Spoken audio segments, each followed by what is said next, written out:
Hello guys, welcome to my channel Educated India. मेरा नाम है फिरोज सैफी और आज हम पढ़ने वाले हैं क्लास 12th की पॉलिटिकल साइंस के चैप्टर नंबर 1। इससे पहले हमने इसके पार्ट 1, पार्ट 2 और पार्ट 3 बना दिया है, तो जाके आप उन वीडियो को ज़रूर देखें, क्योंकि यदि आप वो वीडियो नहीं देखेंगे तो आप ये जो आगे का जो हम पढ़ाने वाले हैं उसको आप नहीं समझ पाएंगे। और ये जो वीडियो है वो इस चैप्टर की आखिरी वीडियो है, यानी पार्ट 4 है। तो चलिए शुरू करते हैं। हे गाइस, तो आज की वीडियो का हमारा जो टॉपिक है पहला, वो ये है कि भाई भारत की जो गुटनिरपेक्षता की नीति है उसको क्रिटिसाइज यानी उसकी आलोचना क्यों की जाती है। तो चलिए देखते हैं। तो आलोचक यानी कि जो क्रिटिक हैं उनका कहना है कि भारत की जो गुटनिरपेक्षता की नीति है वो सिद्धांत विहीन है।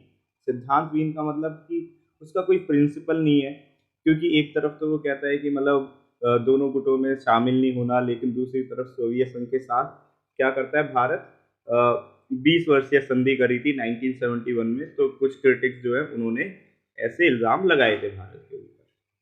चलिए, नेक्स्ट पॉइंट है, भारत अपने राष्ट्रीय हितों को साधने के लिए महत्वपूर्ण अंतर्राष्ट्रीय फैसलों से लेने से बचता रहा है हमेशा। ठीक है।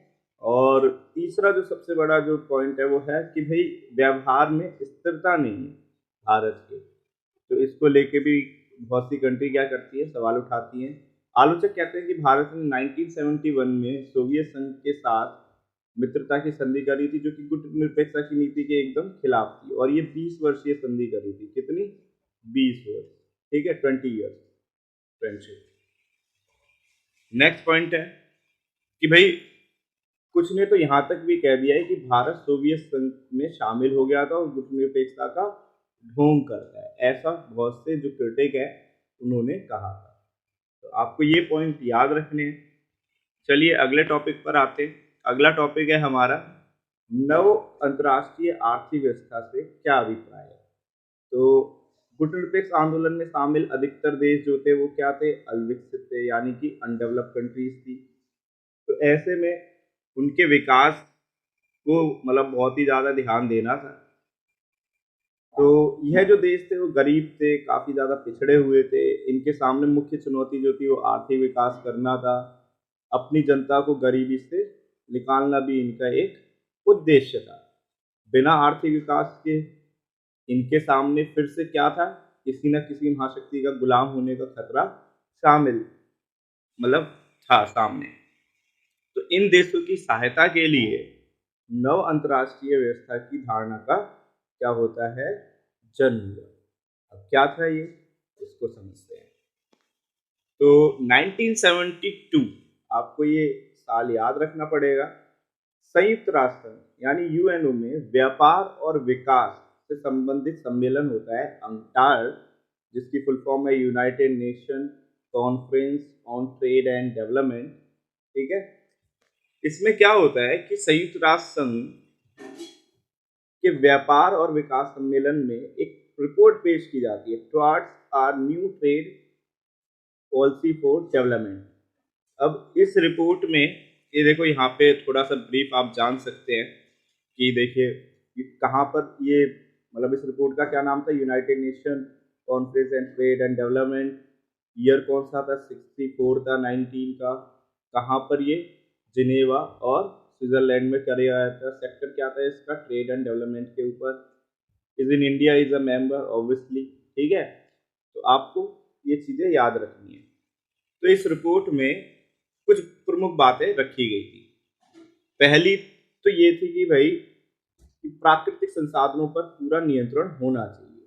अगर हमें अविकसित देशों को क्या करना है, सपोर्ट करना है, तो उनके जितने भी प्राकृतिक संसाधन है उन पर सिर्फ उन्हीं का ही हक हो, ना कि किसी दूसरी कंट्री का।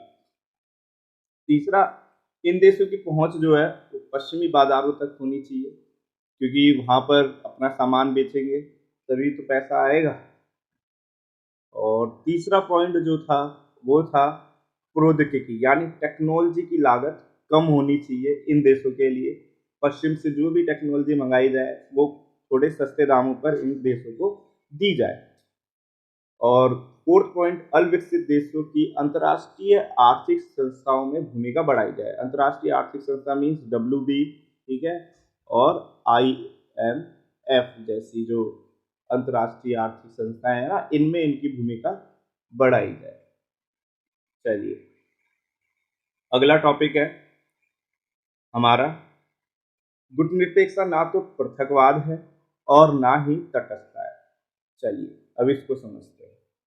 तो पहले समझेंगे पृथकवाद क्या होता है। पृथकवाद, पृथकवाद का मतलब है अपने आप को अंतर्राष्ट्रीय मामलों से काट कर रखना, यानी किसी भी इंटरनेशनल मैटर में अपने आप को नहीं डालना।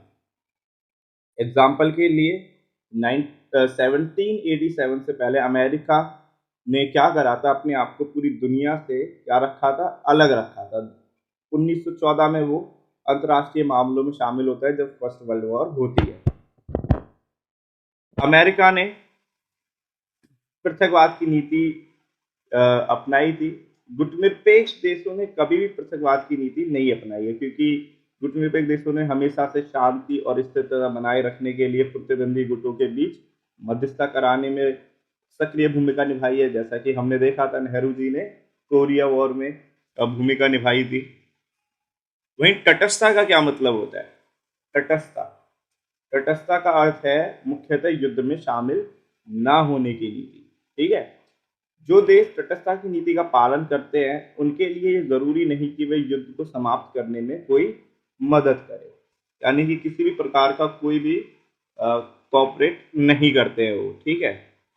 ऐसे देश ना तो युद्ध में शामिल होते हैं और ना ही युद्ध के सही या गलत होने पर अपना कोई पक्ष रखते हैं, मतलब बाढ़ में जाओ, हमें कोई मतलब नहीं, ऐसा टाइप का इनका रहता है। गुटनिरपेक्ष देशों ने तटस्थता का पालन नहीं किया। इन देशों ने युद्ध को टालने का प्रयास किया है, कई बार हम देखते हैं विभिन्न दुश्मन देशों के बीच समझौते कराने का भी प्रयास किया है। जिनके बीच युद्ध हो रहा है उन्हें खत्म कराने का भी इन्होंने क्या किया है, प्रयास किया है। तो हम नहीं कह सकते कि जो गुटनिरपेक्षता है वो तटस्थता की नीति है। देखिए आपको याद होगा 1971 में भारत ने बांग्लादेश को आजाद कराया था, मतलब जो बांग्लादेश है उसके लिए युद्ध लड़ा था, ठीक है। तो आपको ये याद रखना है। तो कैसे हो सकता है तटस्थता की नीति। तो गाइस इसी के साथ इस वीडियो को हम यहीं पे समाप्त करते हैं, मिलते हैं अगले वीडियो में। तब तक वीडियो को लाइक कीजिए, शेयर भी कीजिए, क्योंकि यदि आप शेयर नहीं करेंगे तो फिर ऐसे कैसे चलेगा भाई, तो शेयर करो, ठीक है। Thank you for watching.